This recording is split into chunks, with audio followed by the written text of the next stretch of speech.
This week in Arts Alive Music, we'll talk about the launch of a website dedicated to the famous Irish writer James Joyce and new musical settings of his poems. But first, we'll have a look at the program In Harmony that aims at developing music sensitivity in children from an early age. In Harmony started very nearly 6 years ago now, inspired really by an amazing performance by the Simon Bolivar Orchestra in London back in 2007, and just kind of reminding us all the power of music and what a joyful thing it is and how it can impact children's lives. You know, there was real kind of emphasis on moving forward and making something happen in this country. And so the Liverpool Philharmonic has some connections within the West Everton area, having a new rehearsal venue right next door to Faith Primary School. So we started there in 2009 and we've now been going for nearly 6 years.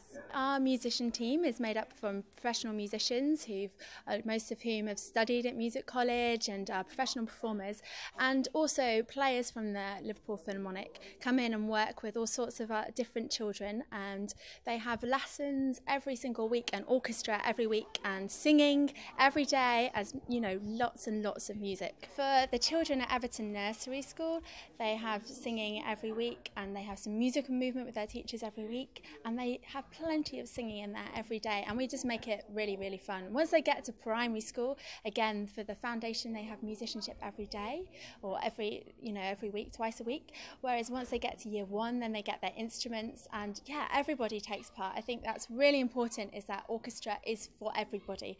It's not about, oh, if you're this kind of child, you're not going to get there. Every single child is learning. We really believe in that lifelong learning continuum, so right from naught all the way through, and actually we're really keen to get all the families involved as well as the teachers and really show that every child can sing, every child can learn music. Well, what we do is when they start year one, they have a choice between violin, viola, cello or double bass, and we try and make sure there's a good mix of instruments for our orchestral balance, but it is their choice. Then they carry on with that. We're really keen that they spend a good amount of time learning their instruments so they can really achieve something. And once they get to year 5, they then can choose if they would like to learn percussion or woodwind or brass instead. So that's an opportunity for them to try out something new, discover a different sound world. The learning to read music starts from really early on. We go very slowly, step by step, using all those incremental steps, so that reading is kind of built in from the early stages. And that's something we've really worked to develop over the last few years, so that once children are leaving primary school, they're really set up for secondary school music education.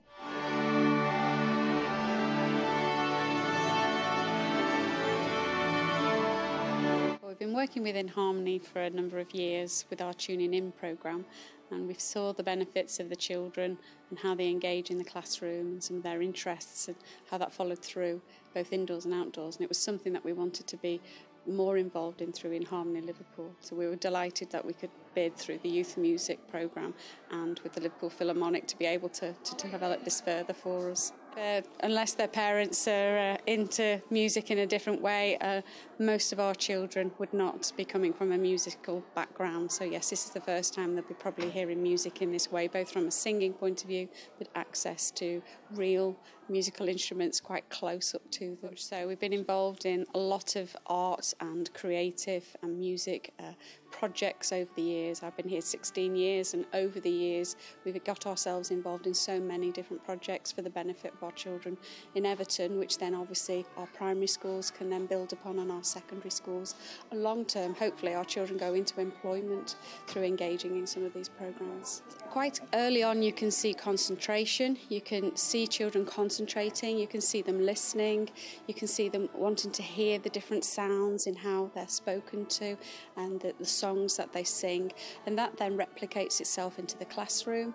Children then become keen listeners, concentrate longer, and all our needs of different variant of children will all tune in to the project. We've got a range of teachers and nursery nurses, early childhood educators right across our site, but also working with the team at In Harmony Liverpool, and they've been really keen to involve themselves and really be part of our team here at Everton.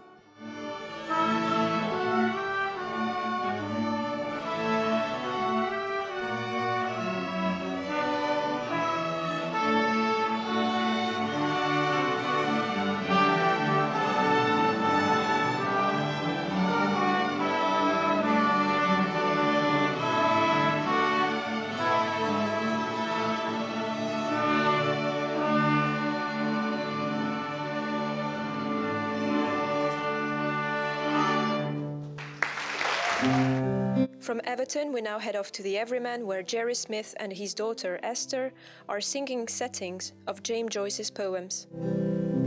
The twilight turns from amethyst to deep and deeper blue. The lamp fills with a pale green. My name is Gerry Smyth. I'm a lecturer in the Department of English at Liverpool John Moores University, and I've got a research interest in the Irish writer James Joyce, who not many people know was a poet as well as a writer of prose. And in 1907 Joyce published, when he was still an undergraduate really, a book of poetry which has been around, you know, for over 100 years. He wrote it really as a book of songs rather than a book of poems, and various people have tried to set it to music in the years since. Once the Joyce estate went out of copyright in 2012, in another life I was a musician before I became an academic. I thought I would have a go at setting the songs to music, and I did that with my daughter over the course of about 4 or 6 weeks. We set all 36 songs in the poetry cycle to music. Consequently went into a studio and recorded an album. This is the album. It's called James Joyce's Chamber Music, new folkish settings of 36 lyrics. This has been a lot of fun. We've been playing versions of this all across Europe in concerts. There's a huge Joyce community of scholars and aficionados out there who are hungry for new Joyce material. But I also thought that I wanted to do something more with it, something kind of properly scholarly and academic. So I decided that I would turn it into a website with kind of performance videos and commentary videos, but also with a range of textual support materials like bibliographies and essays and timelines and various other things. So I've got a lot of support from John Moores University, and it's taken about a year, but finally we're almost there. It'll be a work in progress. I think that we'll have to continue to work on it. I want to integrate it into the undergraduate program at John Moores as well. But yes, tonight we're having the official launch, and the great and the good are here. There are 36 songs altogether, and musically the album lasts just over an hour. So we're going to just dip into the cycle and play songs from various parts of it, about 4 or 5 altogether. Silvery arches spanning the air, saw you my true love anywhere. Oh, what a day, oh, what a day for the winds of May. Love is unhappy when love is away. Well, a strange way these things happen, isn't it? I mean, you have an idea, and then the next thing you want to do is kind of realize it. So it took us about 4 weeks to write the songs. It took us about 3 weeks to record the songs, because it's a very minimal kind of arrangement. We're just focusing on one guitar and one voice, so there wasn't a great deal. Once we had the kind of sound that we wanted established, then it was just a question of going into the studio and performing it as best we could. We did it live, all the performances, no overdubs or click tracks or anything like that. And then the project's been developing ever since then. As I say, I've been performing it in concerts across Europe. I've been this year to Italy and Norway and Sweden performing it. Last year I was in Holland and France and Italy and Belgium and Ireland performing extracts from it. So it's a wonderfully kind of enabling project for me. It's got its serious research side, but it's great going out into the world and performing for people and meeting people, such as we're doing tonight. Joyce is an international phenomenon. He's bigger in Europe, I think, than in Britain. He's bigger in America, certainly. He's a hugely important writer still, and there's a voracious audience out there for material relating to Joyce. So I'm sure the website will garner a lot of attention from around the world. I'm sure people will be interested in it. I'm looking forward to hearing what they have to say. You can access the website via John Moores. If you just type in LJMU, James Joyce's Chamber Music, you'll get to the site, and there you'll find a whole range of materials relating to the project, commentary videos on each of the songs, all the lyrics, notes, performances, annotations, transcriptions of all the music as well. I got a musician in to set all the songs to tablature and proper music. So there's a whole host of materials there that people interested in Joyce can access and hopefully have fun with.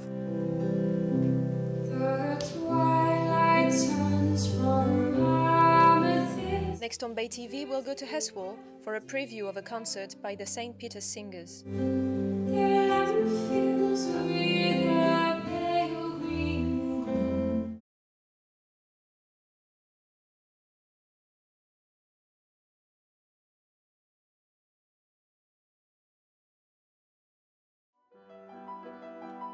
Welcome back to Bay TV.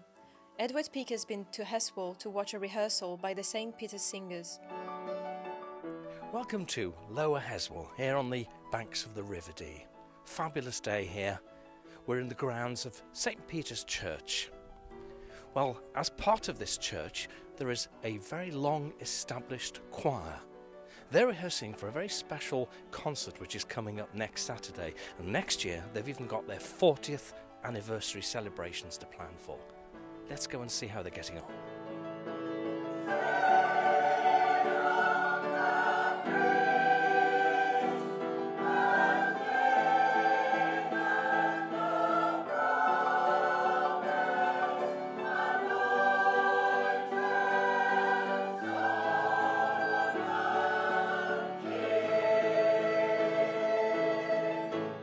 Well, Adrian, thank you for inviting us along to your rehearsal. It sounded absolutely super. Yes, it's good, wasn't it? So when's the concert? The concert's this Saturday, the 28th, in Heswall at Church of the Good Shepherd. And what's the programme going to be? I mean, I heard you singing Zadok the Priest, which is one of my favourites. What else is in the programme? Well, we start off in the first half with Fauré's Requiem, and then the second half has a bit of a coronation feel to it, because we've got Mozart's Coronation Mass, David Poulter's playing Orb and Sceptre on the organ, and we've got Zadok the Priest as well. Well, Orb and Sceptre, because that was the Coronation March. What year was that? It wasn't the original one, was it? It was the later one that Walton wrote. That's right, the later one, yes. I'm not sure of the date. But was it 53? It was for the present Queen. Yes, that's right, yes. I think it must have sounded magnificent in Westminster Abbey with full orchestra. A smashing occasion, brilliant occasion, yes. I've noticed, very interesting to watch your conducting style. I could see Sir Adrian Boult in your style. Is that something you've worked on? It is, yes. I sing with the Royal Liverpool Philharmonic Choir, and I've worked quite a lot with Vernon Handley, and I thought his technique was so clear, so expressive, and I think it works. So I've tried to follow that style, really. Well, you've got a very interesting background, I happen to know. You're an organ builder and tuner as well. That's your real job. My real job, yes. So what is it you do during the week? I help to maintain some of this country's finest organs. As a firm, we travel around the country restoring organs. I have a few that I tune myself. So it leads to a full day, but it's exciting. Well, I believe that we're going to come along, Bay TV, come along and have a look in the recesses of the Liverpool Cathedral organ at some time. Yeah, that would be fabulous. It's astonishing, the things that you see. Even to someone who's not used to seeing an organ, the scale of things is quite amazing. So how many pipes does that have? It's got 10,268, and I have to tune them all before Easter Monday. How long will that take you to do? I've got 4 days. That doesn't sound very long. It's not really. So you're rehearsing for this concert. How long have you been rehearsing for? We have 2 main concerts a year. We start in September, and the concert is at the end of November. And then we have a break for Christmas.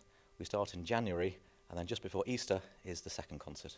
That's a big gap. You don't do Christmas concerts then, because most choirs do something around Christmas. Yes, that's true. In one way, it's a nice thing about the choir, because most singers sing in a number of different choirs, and Christmas there's always a conflict, so to actually have your concert out of the way clears up the space for other things.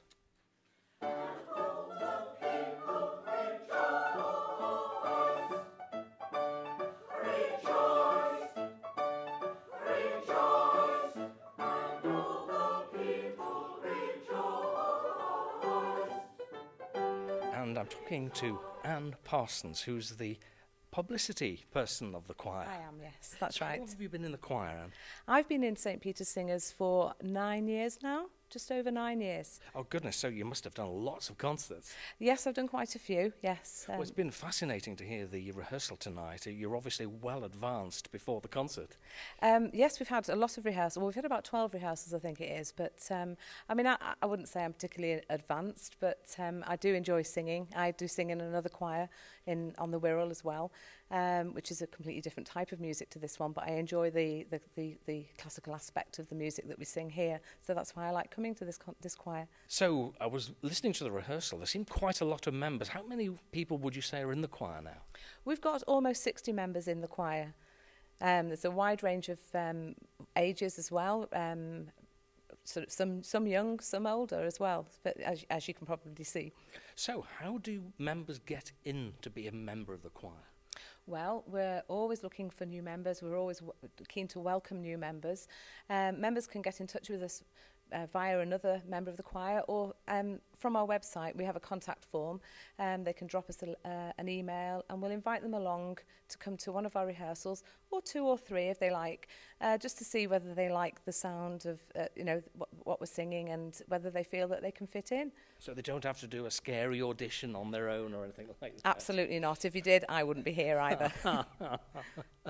So, is there a membership fee? Because obviously these things cost money to run. Do they have to pay a certain amount? Yes, we pay around about £55 for the whole year. So that includes the 2 sessions that we sing. So we do the 2 concerts, one in March and one in November. So it covers those 2 concerts. So we've got this concert on Saturday. Have you got something in it that's particularly you're little bit worried about, because it's quite tricky music? There's always a tricky bit, and yes, there's a couple of bits in it. In the Requiem, the altos come in, because I'm an alto. We come in at a little part which we're on our own, very exposed, but a little practice at home gives us a bit more confidence, and I'm sure we'll be fine. I bet it'll be a terrific concert. I'm sure it will. It's lovely. It really is. It's especially the Zadok. It's fantastic. Great to sing. Really empowers you.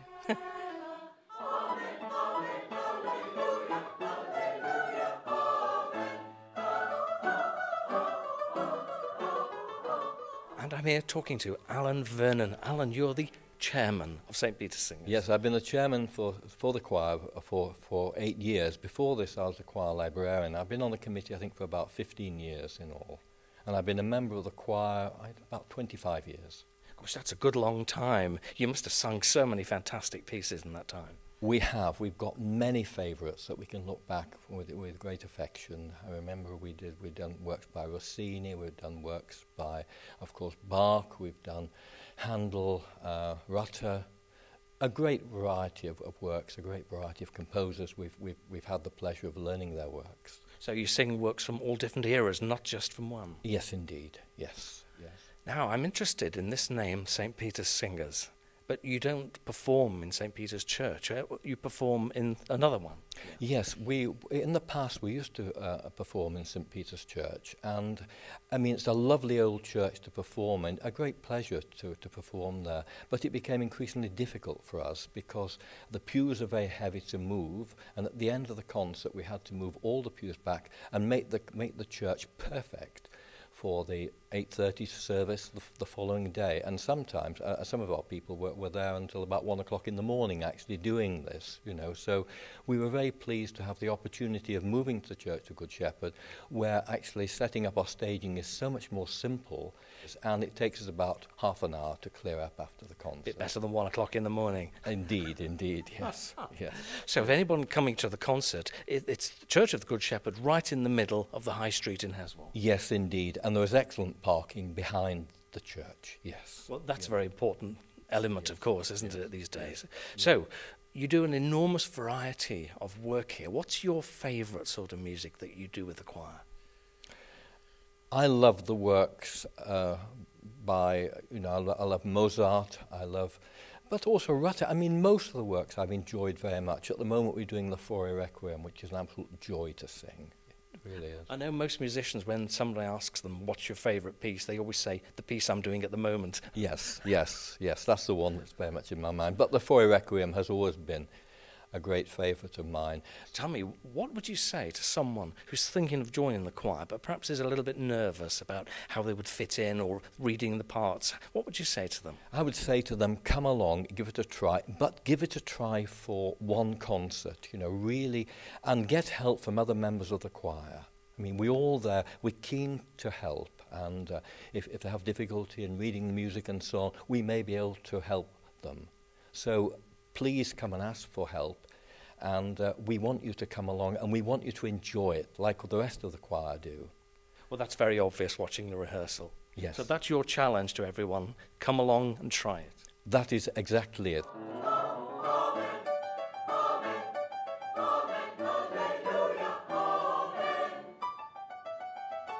So you're very much ready for this concert next Saturday. How much more rehearsal will you have then? I guess you'll have a rehearsal on the day? Yes, we have a rehearsal on the Friday night, the night before, really just to get ourselves settled into the church.